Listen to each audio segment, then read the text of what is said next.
2016 வரைக்குமே வந்து திமுக மேல அந்த பழி இருந்தது. இப்போ வரைக்குமே வந்து அந்த பழி வந்து திமுக மேல இருக்கு. அதை வந்து இப்ப இருக்கிற திமுக ஓரளவு ஹேண்டில் பண்றாங்க. அப்ப இருக்கிற திமுகவை ஹேண்டில் பண்ண முடியல. அந்த இஷ்யூ வந்து ரொம்ப சென்சிட்டிவா இருக்கு. ஸோ ஈழத்தமிழை பத்தி பேசினாவே திமுக துரோகம் இழைத்து விட்டது, கருணாநிதி துரோகம் இழைத்து விட்டார் அப்படின்னு தான் சொல்லுவாங்க. ஸ்டாலினுக்கு அடுத்தது உதயநிதி அவர்கள் தான். நம்ம உதயநிதி பக்கம் போகணும்னு சொல்லிட்டு கட்சிக்காரங்களும் அந்த பக்கம் இருக்காங்க. ஓகேங்களா? இன்னொரு பக்கம் என்னன்னா, நம்ம எதை இருந்தாலும் ஸ்டாலின் அவர்களிடம் சொல்ல முடியாது, அவருடைய மனைவி அவர்கள் தான் சொல்லணும் அப்படின்னு சொல்லிட்டு நிறைய அமைச்சர்கள் வந்து துர்கா அவர்களை போயிட்டு காக்கா பிடிப்பாங்க. இப்போ சேகர் பாபு, ஏவா வேலு அப்படின்னு சொல்லிட்டு ஒரு அமைச்சர் பட்டாளம் வந்து பெருசா இருக்கு. அவங்களாம் அவங்களுக்கு ஏதாவது வேணும்னா வச்சுங்க, அவங்களுக்கு தான் காக்கா பிடிப்பாங்க.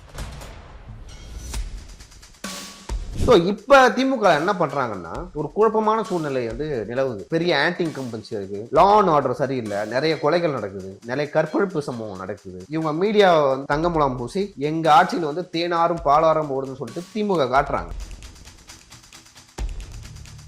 பீகார் எலெக்ஷனுக்கு அப்புறம் வந்து காங்கிரஸ் வந்து திமுக கூட்டணி நீடிக்கலாமா அல்லது வந்து கூட்டணி மாறலாமா, அதாவது தமிழக வெற்றி கழகத்துக்கு போகலாமா அப்படின்னு ஒரு கேள்வி எழுந்தது. ஏன்னா இந்த 2026 வந்து ஒரு சிஎம் கேண்டிடேட்டா நிற்கிறாரு.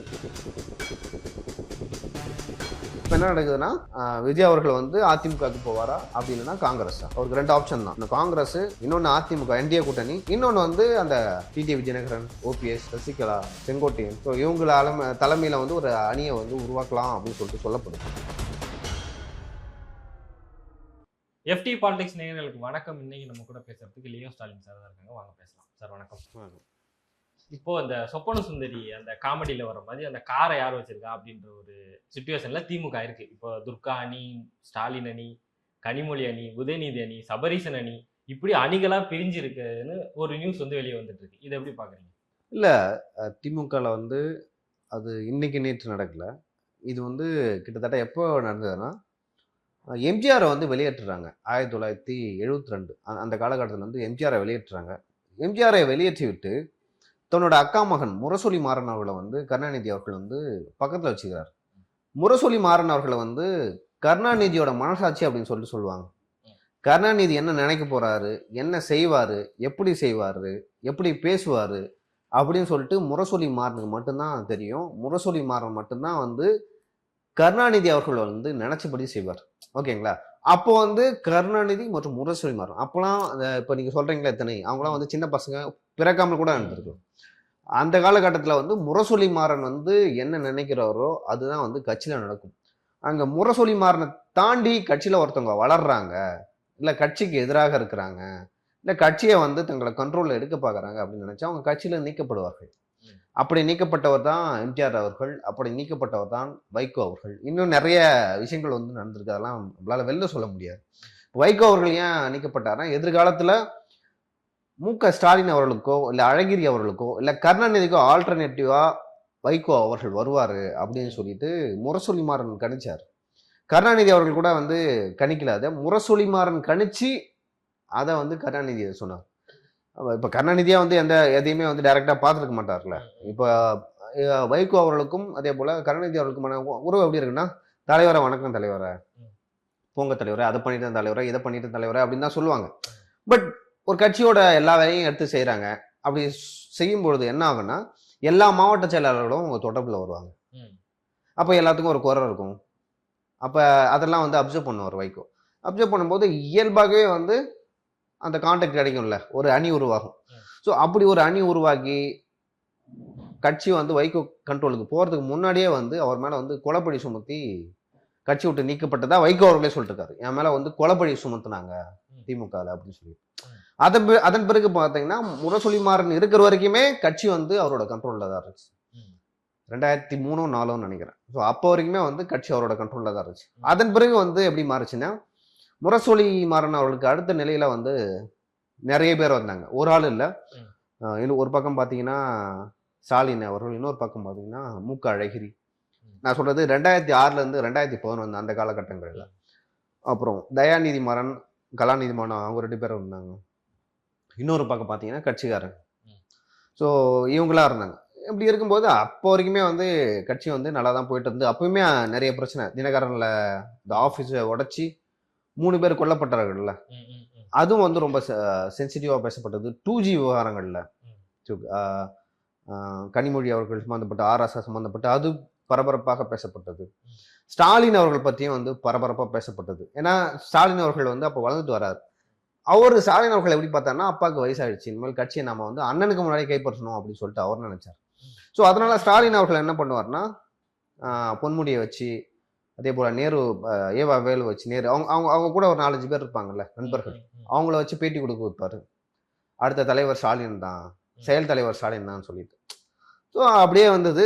இப்போ கருணாநிதிக்கு அப்புறம் வந்து கருணாநிதி அவர்களுக்கு இருந்த அரசியல் ஆளுமை, இலக்கிய ஆளுமை, தமிழ், அந்த தமிழை வந்து எப்படி எந்த சுச்சுவேஷனுக்கு ஏற்ற மாதிரி வந்து தமிழை வந்து அள்ளி தெளிப்பார் கலைஞர். இப்போ ஈழ போராட்டத்துக்குலாம் உங்களுக்கு தெரியும், சங்க காலத்துல வந்து ஒரு தெருவுல வந்து மங்களவாத்தியம் நடந்தா இன்னொரு தெருவுல பறை, இரவு பாட்டு கிடைக்கும் அப்படின்னு சொல்லலாம் வந்து தமிழை வந்து கையாண்டார். ஸோ அந்த மாதிரி பல நேரங்களில் வந்து தமிழை வந்து சூப்பராக கையாள்வார். எனக்கு தெரிஞ்சு ஆனந்த விகடனில் வந்து கடைசியாக ஒரு நேர்காணல் கொடுத்தார். நான் அந்த நேர்காணல் நான் படிச்சிருக்கேன். அதில் சொல்லுவார், உங்களோட நிறைவேறாத ஆசை என்ன அப்படின்னு சொல்லிட்டு அவர்கிட்ட கேட்பாங்க.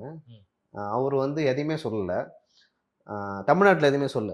என்னோட நிறைவேறாத ஆசை அப்படின்னு ஒன்று பார்த்தீங்கன்னா அது தமிழ் தான், அது நிறைவேறவே இல்லை அப்படின்னு சொல்லிட்டு அவர் சொன்னார். ஸோ அந்த அளவுக்கு ஏன் அந்த காலகட்டத்தில் அதை சொன்னார்னா, அந்த காலகட்டத்தில் வந்து அந்த தமிழ் இஷ்யூ வந்து இலங்கை தமிழில் வந்து கொல்லப்பட்டார்கள், ரொம்ப வந்து எதிராக, திமுக எதிராக இருந்தது. 2009, 2011, 2014, 2016 வரைக்குமே வந்து திமுக மேல அந்த பழி இருந்தது. இப்போ வரைக்குமே வந்து அந்த பழி வந்து திமுக மேல இருக்கு. அதை வந்து இப்ப இருக்கிற திமுக ஓரளவு ஹேண்டில் பண்றாங்க. அப்ப இருக்கிற திமுகவை ஹேண்டில் பண்ண முடியல. அந்த இஷ்யூ வந்து ரொம்ப சென்சிட்டிவா இருந்துச்சு. ஸோ ஈழத்தமிழை பத்தி பேசினாவே திமுக துரோகம் இழுத்து விட்டது, கருணாநிதி துரோகம் இழுத்து விட்டார் அப்படின்னு தான் சொல்லுவாங்க. ஸோ ஏன் சொல்றேன்னா, அந்த அளவுக்கு வந்து ரொம்ப சூப்பராக கையாள்வார் எந்த ஒரு இஷ்யூ வந்தாலும் கருணாநிதி அவர்கள். இப்ப கருணாநிதி அவர்களுக்கு அடுத்து ஸ்டாலின் அவர்கள் வந்தார். இப்ப ஸ்டாலின் அவர்களையும் வந்து கருணாநிதி அவர்களையும் வந்து கம்பேர் பண்ண முடியாது நம்ம, ஓகேங்களா? 2 பேரும் வந்து வெவ்வேறு துருவங்கள். இப்ப ஒரு பழமொழி இருக்கு, வாத்தியார் வீட்டுக்குள்ள வந்து சரியா படிக்காது அப்படின்னு சொல்லிட்டு சொல்லுவாங்க, இல்ல மக்கா இருக்குன்னு சொல்லுவாங்க. ஸோ ஸ்டாலின் அவர்கள் வந்து அந்த அளவுக்கு இல்லைனாலும் ஓரளவு செயல்படுறாரு. இப்ப கருணாநிதி அவர்களுக்கு இருந்த ஆளுமை அவர்கிட்ட இருந்தா, வரலாற்று அறிவு அவர்கிட்ட இருக்கா, மொழி அறிவு, இங்கிலீஷ் நாலேஜ், ஸோ இதெல்லாம் வந்து ஸ்டாலின் அவர்களுக்கு இருக்குன்னா இல்லை, நம்ம கம்பேரே பண்ண முடியாது. இப்போ ராஜராஜ சோழனையும் ராஜேந்திர சோழனையும் கம்பேர் பண்ண முடியுமா? முடியாது. அந்த மாதிரி தான். நான் அதுக்காக வந்து அந்த ஒப்பீடை வந்து சொல்லலை. ஸோ மகன் தந்தைக்கான ஒப்பீட்டை நான் சொல்கிறேன், ஓகேங்களா? ஸோ அந்த அளவுக்கு தான், ஓரளவு தான் ஸ்டாலின் அவர்கள் இருக்காரு. ஸோ அந்த இடத்த யார் கேப்சர் பண்ணுறாங்கன்னா, ஒரு பக்கம் டெல்லி அரசியலை வந்து கனிமொழி வந்து கேப்சர் பண்ணுறாங்க. அவங்க எம்பியா இருக்காங்க. எம்பியா இருக்கிறத தாண்டி அவங்க கருணாநிதியின் மகளிர் அணியின் தலைவர். அதை தாண்டிய 2G கேஸ்ல வந்து அவர் பேர் வந்து டெல்லி ஃபுல்லா ப்ராப்ளம் ஆகுது. கனிமொழி அவர்கள் வந்து எப்படி ப்ராப்ளம் நினைக்கிறீங்க நீங்க? அவங்க எம்பியா இருக்கிறதா இல்ல, கருணாநிதி மகளா இருக்காங்க ஒரு காரணம். 2G கேஸ்ல வந்து மிக பிரபலம் கனிமொழி அவர்கள். திகார் சிலையெல்லாம் எடுத்துட்டு வந்தாங்கல்ல. ஸோ அதனால வந்து அங்க இருக்கிற கான்டாக்ட்லாம் பெரிய அளவுல வந்து அவங்க கிட்ட இருக்கு. இங்க வந்து இந்த பினான்சியல், இந்த எலெக்ஷனுக்கு வந்து ஃபண்டு ரெடி பண்றது, இந்த மாதிரியான விஷயங்கள்லாம் சபரேஷன் பார்த்தார், எலெக்ஷன் ஸ்ட்ராட்டஜி. ஸோ அதனால அந்த விஷயங்கள்லாம் அவரோட கண்ட்ரோல்ல இருக்கு.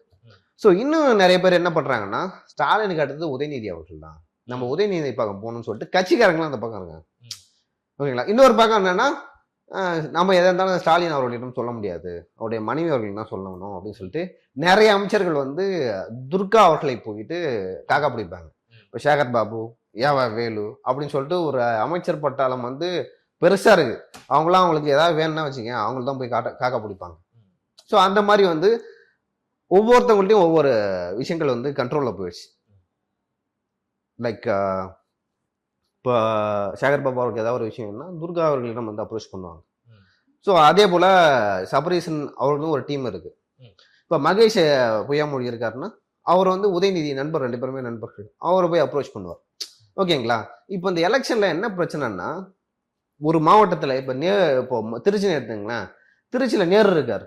நேரு வந்து ஸ்டாலின் அவருடைய ஆளு, கருணாநிதியும் அவர் ரொம்ப க்ளோஸ். அதே தொகுதியில் தான் வந்து மகேஷ் அவர்களும் இருக்கார்.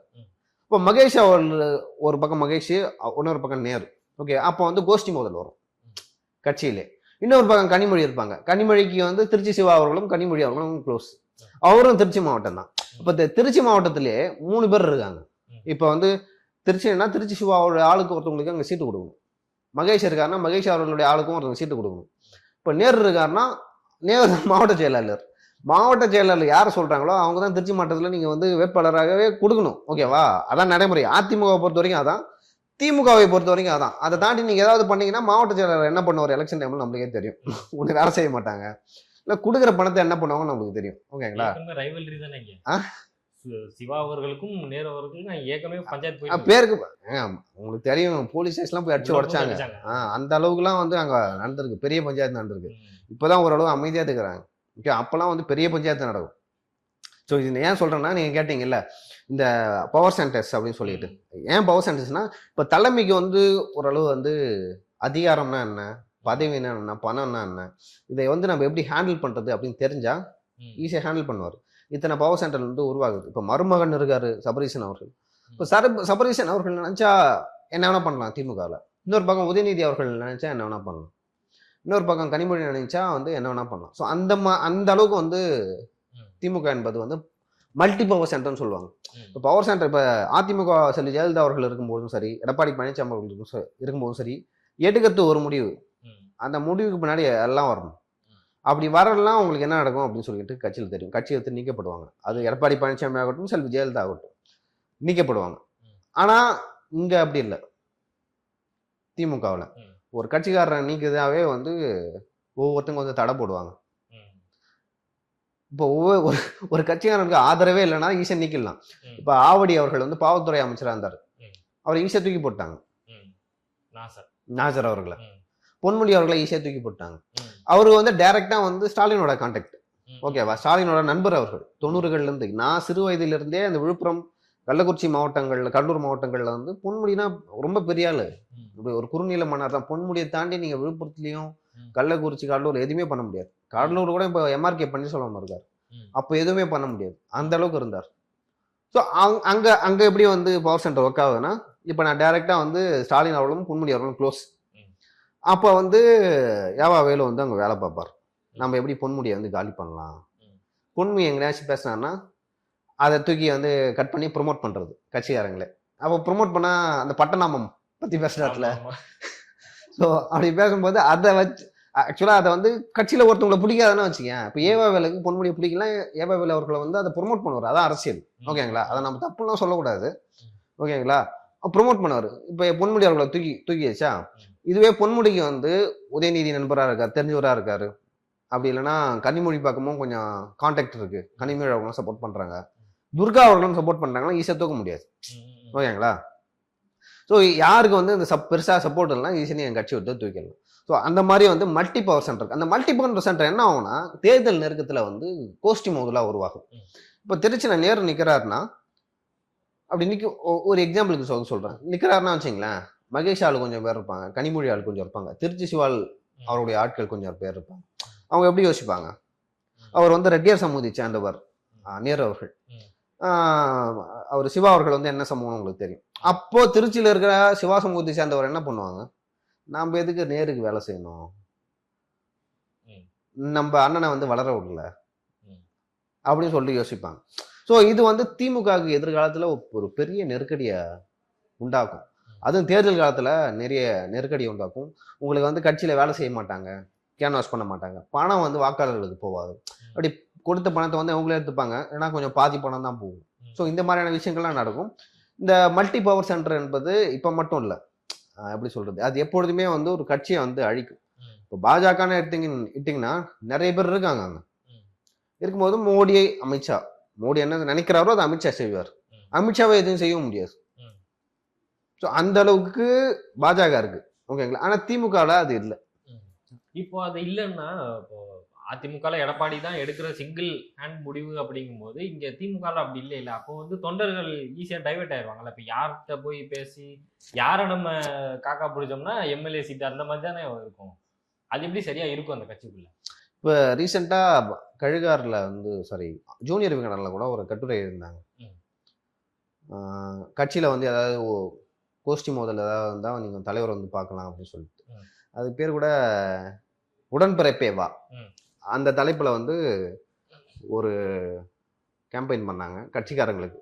கட்சியில ஏதாவது பிரச்சனை நீங்க தலைவரை பார்த்து தலைவர்கிட்ட வந்து சொல்லலாம் அப்படின்னு சொல்லிட்டு. என்னன்னா கட்சியில வந்து என்ன நடக்குதுன்னு ஸ்டாலின் அவர்களுக்கு தெரியாது. ஓகேங்களா?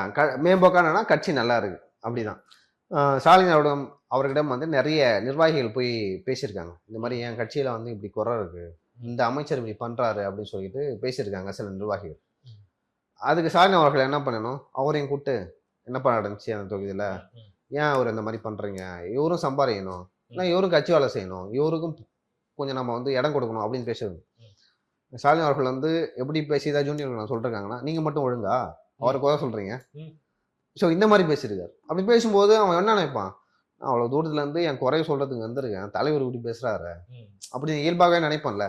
அப்படி நினைக்கும் பொழுது நான் எப்படி கட்சிக்கு போய் வேலை செய்வேன், தலைவர்கிட்ட சொல்லியுமே எதுவும் நடக்கல, நான் எதுக்கு கட்சிக்கு வேலை செஞ்சுக்கிட்டு இவங்களை வெற்றி பெற வைக்கணும் அப்படின்னு சொல்லிட்டு யோசிப்பேன்ல. ஸோ அந்த மாதிரியான ஒரு மென்டாலிட்டியில் தான் வந்து திமுகவில் நிறைய பேர் இருக்காங்க. இப்போ கூட்டணி கட்சிகள் குறித்து ஒரு விஷயம் வருது. இது பிசிகா, காங்கிரஸ் போன்ற கட்சிகள் வந்து சீட்டு எங்களுக்கு வந்து அதிகமாக வேணும் அப்படின்ற மாதிரி கேட்கறதா செய்திகள் வருது. அதனால வந்து ஒரு ஒரு குழப்ப சூழ்நிலை இருக்கு, அந்த கூட்டணி வந்து உடையறதுக்கான வாய்ப்பு இருக்கு அப்படின்றதுதான் நமக்கு தெரிய வருது. அது எப்படி, அது உண்மையா இல்ல அது ஒரு ஃபேக் மாதிரி இதாகுது? இல்லை, அது வந்து நாடாளுமன்ற தேர்தலே நான் வாட்ச் பண்ணேன். இப்போ நாடாளுமன்ற தேர்தலில் அவரவர்கள் குறிப்பாக வந்து விடுதலை சிறுத்தைகள் ஆகட்டும், இதே போல் இன்னும் பிற கட்சிகள், குறிப்பாக மதிமுக துரை வைக்கோலாம் அழுதார்ல மேடையில். ஸோ அந்த தேர்தலில் என்னென்னா திமுக தரப்பில் என்ன சொல்லிட்டா, நீங்கள் உதயசூரியன் தான் போட்டியணும் அப்படின்னு சொல்லிட்டு அவங்க ஃபோர்ஸ் பண்ணுறாங்க. ஆனால் திருமாவளவன் வந்து ஸ்டெடியாக இருக்காரு, துரை வைக்கவும் ஸ்டெடியாக இருக்கார். நீங்கள் வந்து சூரிய சின்னத்தில் வந்து போட்டிட்டீங்கன்னா வச்சுங்களேன், உங்களை என்ன வேணால் நான் வச்சு கேம் பண்ணுவேன். ஒரு மசோதாவை ஆதரிக்கனா வந்து அவங்க சொல்கிறதான் கேட்கணும். நீங்கள் எங்கள் கட்சி எம்எல்ஏ மாதிரி எங்கள் சின்னத்தில் வந்து போட்டிட்டீங்கன்னா, அப்படி இருக்கும்பொழுது நான் பானை சின்னத்தில் தான் போட்டிடுவேன்னு சொல்லிட்டு திருமாவளவன் அவர்கள் வந்து உறுதியாக நின்றார். அதனால தான் இப்போ விடுதலை சிறுத்தைகள் கட்சி வட மாவட்டத்தில் பாமகவோட ஒரு பலமான கட்சியாக இருக்கிறதுனா அது காரணமே வந்து திருமாவளவன் அவர்கள் எடுத்த உறுதியான அந்த நடவடிக்கை தான் காரணம். இல்லைன்னா அவங்க பானை சின்னத்தை தான் நிற்போம், நானும் இருந்தாலும் ரவிக்குமார் இருந்தாலும் பானை சின்னத்தை தான் நிற்போம், நாங்கள் தோல்வியே சந்திச்சாலும் பரவாயில்ல அப்படின்னு சொல்லிட்டு அப்படியான ஒரு முடிவை எடுத்தார். அதுதான் சிதம்பரத்துலேயும் சரி விழுப்புரத்துலேயும் வந்து மிகப்பெரிய வெற்றி அந்த கட்சிக்கு பெற்று தந்தது. துரை வைக்கவும் அப்படித்தான். அவர் மதிமுகவோட சொந்த எம்பி, தீப்பெட்டி சின்னத்தில் நின்னார்.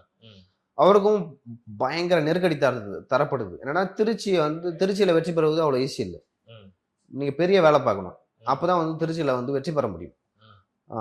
ஒரு பக்கம் கருப்பையா நிற்கிறாரு, கருப்பையா கரிகாலன் அந்த மணல் கேஸ்ல மாட்டினாரு, அவங்களோட சொந்த தம்பி நிற்கிறாரு, கருப்பையா நிற்கிறாரு. ஸோ கருப்பையா வந்து பணம் வந்து பயங்கரமாக செலவு பண்ணார், உங்களுக்கே தெரியும் எந்த அளவுக்கு செலவு பண்ணுவார்னு. ஸோ அவருக்கு ஈடாக வந்து நேரு வந்து அங்கே ஒர்க் பண்ணார். ஏன்னா உதயசூரியன் சின்னத்தில் நீங்கள் போட்டிக்கிட்டா வச்சுங்க, ஈஸியாக வின் பண்ணிடலாம், பணம் அதிகமாக செலவு பண்ண தேவையில்ல, ப்ரொமோட் பண்ண தேவையில்ல. ஓகே, அது தீப்பிடிச்சனா அப்படி இல்லை, ஏன்னா இரட்டை இலக்கு நேரு எதிராக வந்து தீப்பிடிச்சனா இருக்கு. அப்படி இருக்கும்பொழுது நேரு ஒர்க் பண்ணுறாரு, ஃபோர்ஸ் பண்ணுறாங்க நீங்கள் உதயசூரியத்திலே நில்லுங்கன்னு. ஆனால் அந்த இடத்துல வந்து துரை வைகோ அவர்களும், ஏன்னா வைகோ அந்த இடத்துல தான் வந்து காட்டுறாரு தான் வந்து ஒரு முதிர்ந்த அரசியல்வாதி. இப்போ துரை வைகோ நினைச்சா எப்போ வேணா கட்சி மாறலாம், இல்லை எப்போ வேணா கூட்டணி இருந்து மாறலாம். இப்போ பாஜக கிட்ட போயிட்டே வந்து ஒரு இணையமைச்சர் பதவி வாங்கலாம், அமைச்சர் பதவி வாங்கலாம்.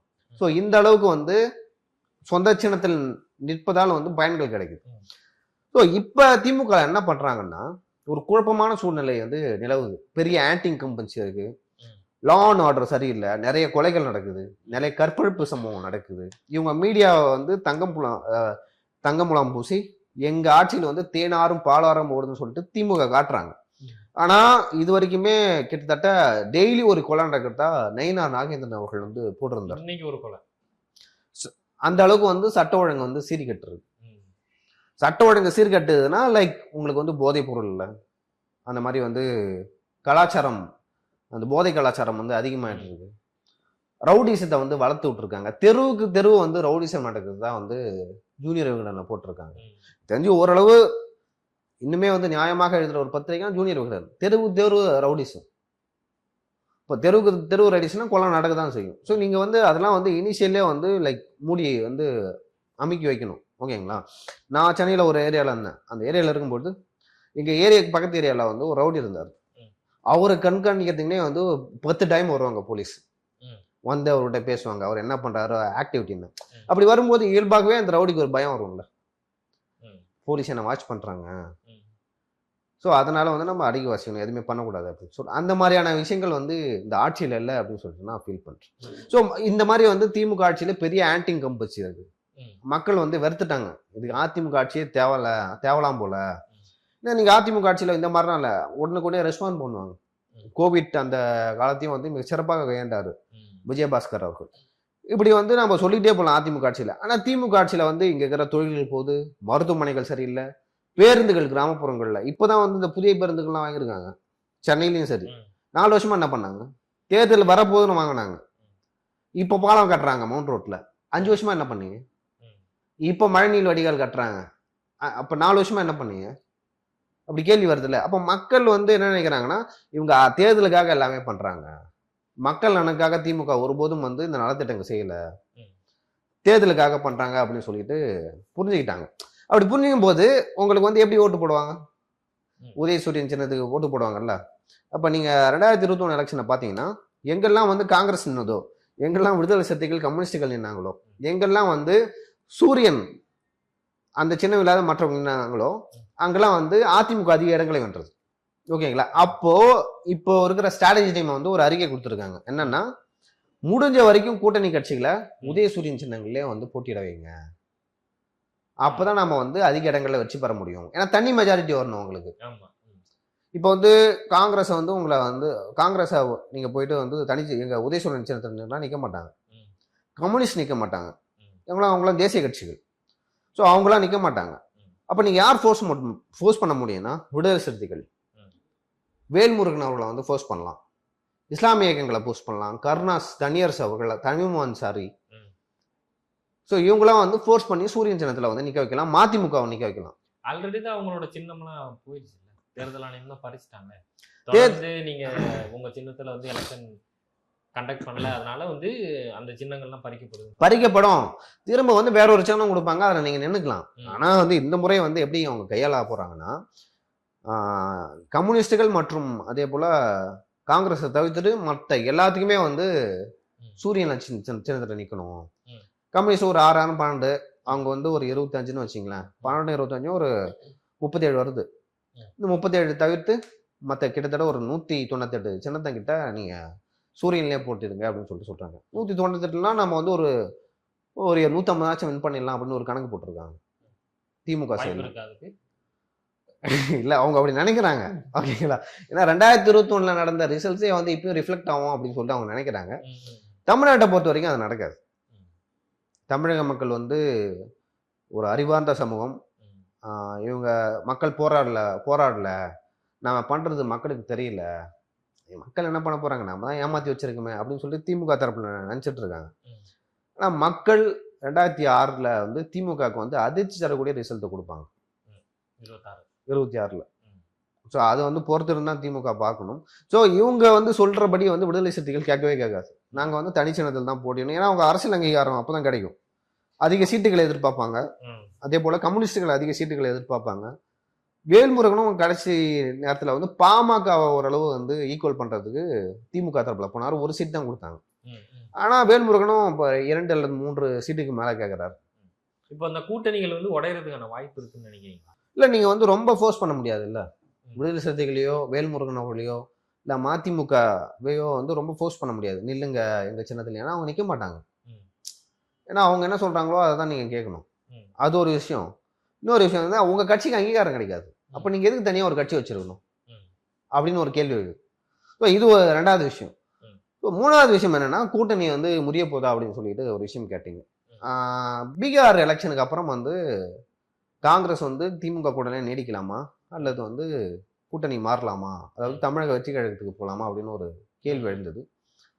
தொடர்ந்து வந்து தமிழ்நாட்டில் இருக்கிற செய்தி சேனலும் சரி, மேகசின்லையும் வந்து இது தொடர்பாக எழுதிட்டு வந்தாங்க. திமுக கூட்டில இருந்து காங்கிரஸ் பிரிய போகுது, அதுக்கான காரணம் விஜய் அவர்கள் தான்.